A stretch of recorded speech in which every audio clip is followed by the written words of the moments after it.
Back to other guys, welcome in other video of MS biology. अगर आप life science के student हैं और दिसंबर 2024 सीएसआईआर नेट के लिए प्रिपरेशंस कर रहे हैं तो ये वीडियो आपके लिए है। किसी भी कारण से आपका जून दिसंबर 2024 का एग्जाम अगर क्वालिफाई नहीं हो पाया या आप जेआरएफ के लिए अटेम्प्ट कर रहे हैं और आपका एलएस हुआ था या पीएचडी ओनली में हुआ था, आपको आगे और भी कोशिश करनी है, तो आपके लिए अभी ये जो अपकमिंग 2 मंथ है, मीन्स दिसंबर और जनवरी का, ये काफ़ी डिसाइडिंग होने वाला है। आपको बहुत ही अच्छे तरीके से स्ट्रैटेजी बना करके और प्रॉपर तरीके के अपने जो भी आपके लैकुना रही हैं लास्ट प्रीवियस एग्जाम्स में, उनको फोकस करके आपको उसको रेक्टिफाई करना होगा ताकि आप बेहतर से बेहतर परफॉर्म कर पाएँ और इस बार दिसंबर 2024 का जो फॉर्म आएगा और उसमें आपका जेआरएफ हो सके या एलएस हो सके।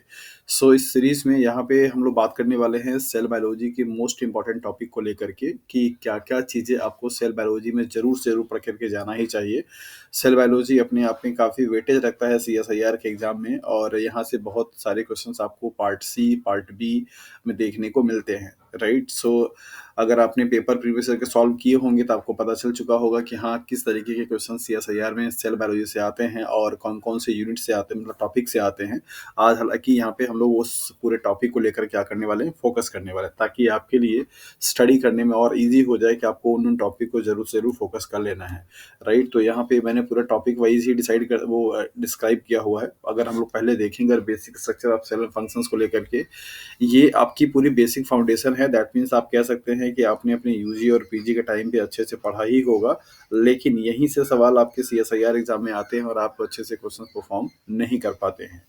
ट्रांसपोर्ट सिस्टम को मैं रिकमेंड करूंगा ज़रूर से ज़रूर आप पढ़ें अच्छे तरीके से विद एग्जांपल्स के साथ में कि ट्रांसपोर्ट सिस्टम का पूरा जो कॉन्सेप्ट है, पैसिव का, फैसिलिटी डिफ्यूजन का और एक्टिव का, और उनमें भी जो प्राइमरी और सेकेंडरी एक्टिव ट्रांसपोर्ट है, क्या क्या चैनल प्रोटीन का क्या कॉन्सेप्ट है, राइट, और कैरियर प्रोटीन का क्या कॉन्सेप्ट है, किन की डिफ्यूजन रेट ज़्यादा होती है।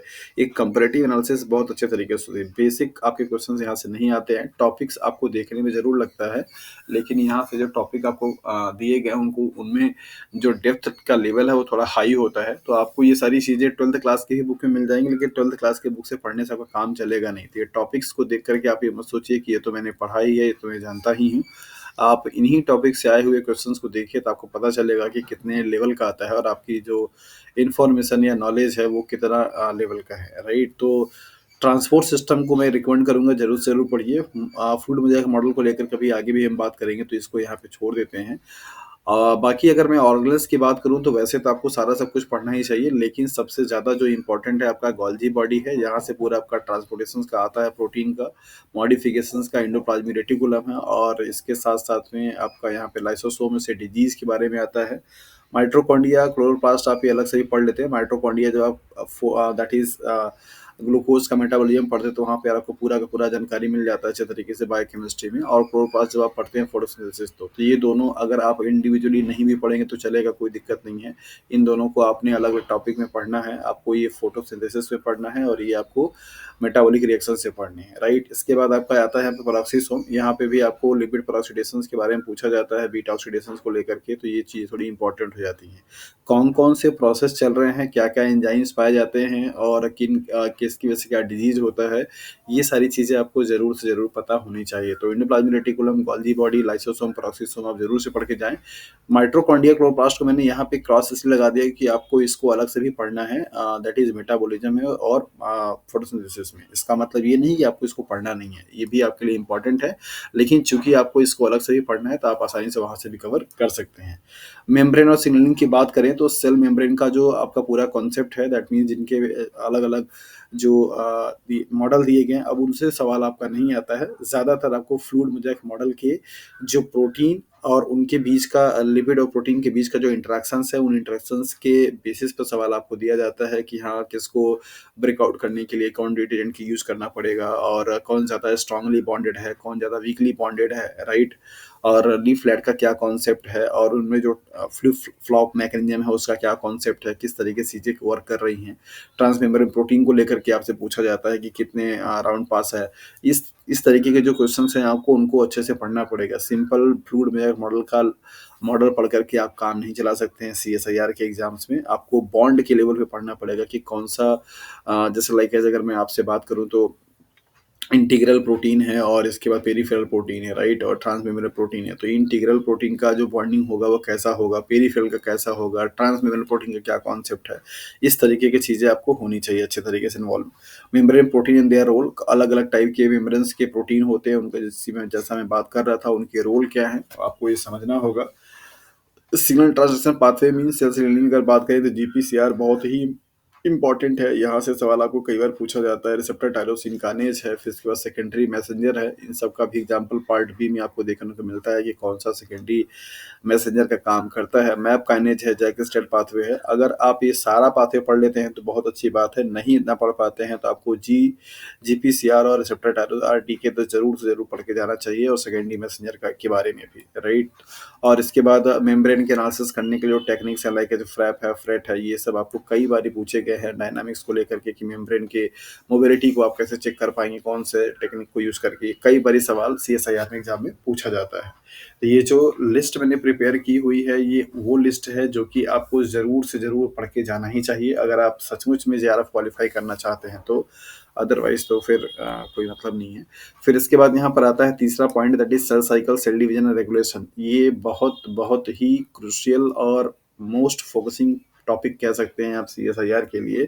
सेल साइकिल से शायद ही कोई बार ऐसा एग्जाम हुआ होगा जहाँ पे आपको क्वेश्चंस नहीं मिले होंगे, चाहे वो रेगुलेशंस को लेकर के या प्रोसेस के इवेंट को लेकर के या उनके इनहिबिटर को लेकर के, किसी न किसी फॉर्मेट में क्वेश्चंस आपसे इस टॉपिक से जरूर पूछता है। तो यहाँ पे मैंने आपको पॉइंट वाइज करके दे रखा है, दैट इज आपको सेल साइकिल के फेजेस के बारे में स्टडी करनी है। स्टडी का मतलब सिर्फ ये नहीं कि हाँ आपने ये जान लिया कि हाँ ये G1 होता है, ये S होता है, ये G2 होता है, ये M होता है। सिर्फ ये जान लेना ही आपके लिए काफ़ी नहीं है। आपको ये समझना पड़ेगा कि इन सारे पर्टिकुलर चीज़ों में क्या-क्या इवेंट हो रही हैं, कौन-कौन सा फिनोमेना हो रहा है, लाइक एज मॉलिक्यूल लेवल पे आरएनए का सिंथेसिस कहाँ पे हो रही है, डीएनए रेप्लिकेशंस के लिए जो प्रोटीन लग रहे हैं वो सिंथेसिस कहाँ पे हो रही है, डीएनए रेप्लिकेशंस एग्जैक्टली पे कहाँ हो रहा है, क्रोमोसोम का कंडेंसेशंस कहाँ पे हो रहा है, ये सारी सब कुछ आपको अच्छे तरीके से समझ में आना चाहिए। रिपेयर की प्रोसेस कहाँ पे हो रही है, इनके लिए जो चेक पॉइंट्स हैं वो कहाँ-कहाँ पे हैं, कौन-कौन से चेक पॉइंट पे कौन सा सीडीके मॉलिक्यूल, साइक्लिन मॉलिक्यूल है, इनका कॉम्बिनेशन आपको अच्छे तरीके से पता होना चाहिए। सीडीके और साइक्लिन को लेकर के कई बारी एग्जाम में सवाल पूछे गए और उसी सवाल में ही गलती बच्चे करके चले आते हैं। तो अगला ही पॉइंट है, दैट इज साइक्लिन का और चेक पॉइंट्स का। Cyclin dependent kinase mean CDK. तो इनको अच्छे से आप पढ़िए कि इनका क्या रोल होता है और क्यों इनको साइक्लिन के नाम से बोला जाता है, और G1, G2, S और M पे कौन-कौन से चेक पॉइंट्स हैं, चेक पॉइंट्स पे क्या-क्या सीडीके और उनका कॉम्बिनेशन है, ये सारा सब कुछ आपको चार्ट के रूप में होना चाहिए। बेहतर होगा कि आप इसका चार्ट बनाइए, 4-6 बार, 10 बार आप उसको लिखिए। नहीं लिख के याद हो रहा है तो उसका आप फ़ोटो क्लिक कर लीजिए, अपने फ़ोन का वॉलपेपर बना लीजिए। जितनी बार आप फ़ोन अनलॉक करेंगे उतनी बार आपको दिखाई देगा कि हाँ, ये चीज़ है कि चेक पॉइंट पे कौन-कौन से सीडीके मॉलिक्यूल्स काम कर रहे हैं और साइक्लिन मॉलिक्यूल्स। सीडीके और साइक्लिन का कॉम्बिनेशन वेरी वेरी इंपॉर्टेंट है सीएसआईआर एग्जामिनेशंस के लिए। Apoptosis one of the most important topic है। यहाँ पर आपको दोनों पाथवे पढ़ने पड़ते हैं। इन पाथवे इन्वॉल्व होने वाले जो मॉलिक्यूल्स होते हैं उनके बारे में आपको स्टडी करना होता है, लाइक एज कैस्पेजेस हैं और BCL2 फैमिली के प्रोटीन्स हैं, इनके बारे में स्टडी करना। माइटोसिस एंड मियोसिस में आपको ये स्टेजेस डिफरेंसेस, ये बेसिक कॉन्सेप्ट है, हालांकि यहाँ से सवाल नहीं आते हैं लेकिन फिर भी आपको इसका कॉन्सेप्ट मालूम होना चाहिए। जो भी जितने भी स्टेजेस हैं उनमें क्या क्या आपको डिफरेंसेस होता है। तो इस पूरे टॉपिक से आपको सेल साइकिल, सेल रेगुलेशन और इसके बाद एपोप्टोसिस, ये बहुत बहुत इंपॉर्टेंट है। इसके बाद अगला जो इंपॉर्टेंट टॉपिक है आपका वो एडिशन मॉलिक्यूल को लेकर के सेल कम्युनिकेशंस को, टाइप्स ऑफ सेल जंक्शन, ये बहुत ही इंपॉर्टेंट है। यहाँ से भी सवाल हर बारी पूछे जाते हैं। एग्जाम्पल आपको दे दिया जाएगा टाइट जंक्शन का, गैप जंक्शन का, डेस्मोसोम का, हेमीडेस्मोसोम्स का। और एक्स्ट्रा सेलुलर मैट्रिक्स में आपके कंपोजिशन लाइक कोलेजन है, इलास्टिन है, प्रोटीओग्लाइकॉन है। Role in cell signalling and adhesion molecule, इनका क्या रोल होता है सेल सिग्नलिंग और एडिशन मॉलिक्यूल्स में, ये आपको जरूर से जरूर पढ़ करके जाना चाहिए। इसमें सबसे मोस्ट इंपॉर्टेंट है टाइप्स ऑफ जंक्शन, उनके एग्जांपल्स और उनका कहाँ कहाँ पे रोल होता है।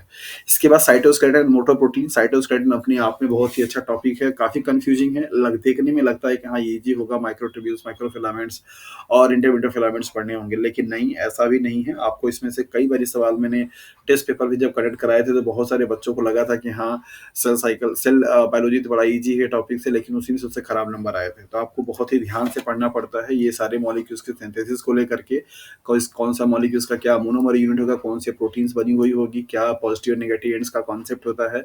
ये आपको बहुत ही डिटेल में पढ़ना होगा और एक बार पढ़ने से काम नहीं चलेगा, आपको उसको मल्टीपल टाइम पे रिवीजन करने की ज़रूरत होगी। मोटर प्रोटीन में डायनीन है, काइनेसिन है, मायोसिन है, ये मोस्ट इंपॉर्टेंट है।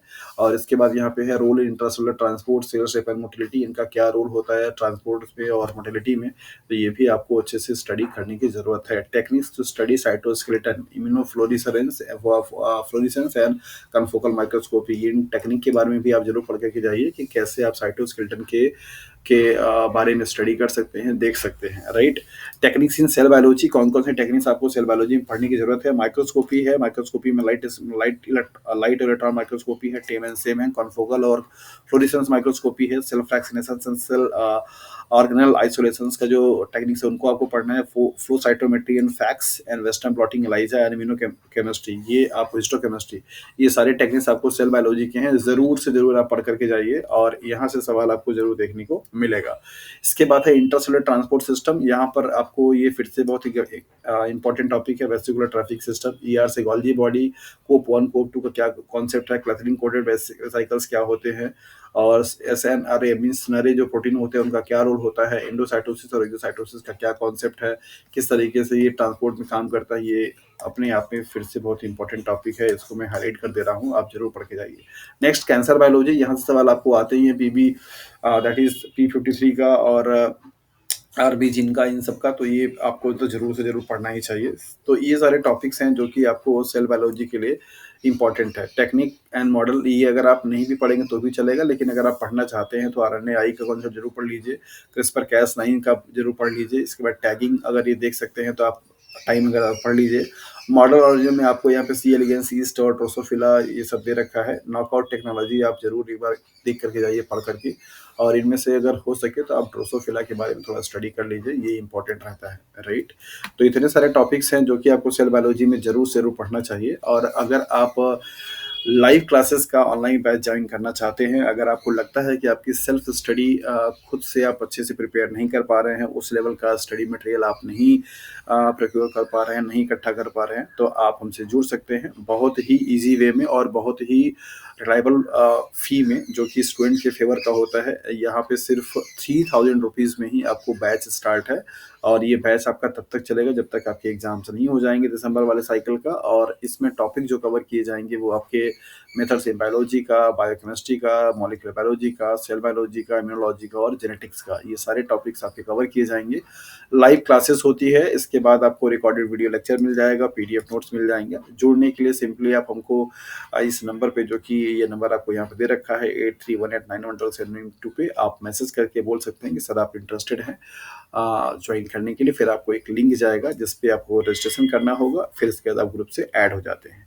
और अगर आपको लगता है कि आप सेल्फ स्टडी कर सकते हैं, so there is no need to join my batch, या किसी के भी बैच को ज्वाइन करने की जरूरत नहीं है।